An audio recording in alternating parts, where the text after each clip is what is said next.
Can you go into the importance of supporting Black-owned business with respect to, we hear about sort of the cycles of things, of how we have to break these cycles of inequality, which, it's connected to everything from schools to policing and all of that, and how business is integral in doing that. It's like you said, there's so many different aspects to it, right? And what ultimately comes down to like, there is a stat that I heard or read recently, some kind of prediction that was like, collectively, Black net worth would be 0 in 2050 or something like that. And some people have said that that's a hyperbole and that it's not as bad as that. But the gist is that like the income gap and the wealth gap is so large that, in some cases it might be going backwards. And so if we want to be serious about closing the income gap, if we want to be serious about closing the wealth gap and ensuring that we have financially stable Black communities, then we have to support the businesses that come out of those communities.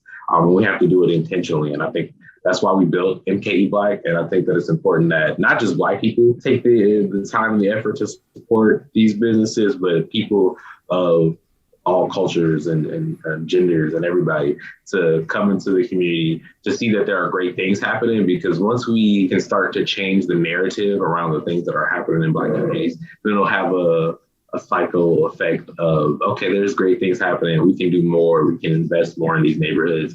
And then we'll see things turn around in terms of crime and safety and housing and all this stuff. But it ultimately has to start with the economic stability of the Black community. A stat that was really powerful for me that I learned a few years ago was that at the end of slavery, let's take Black population, 11% of the people had 1% of the resources.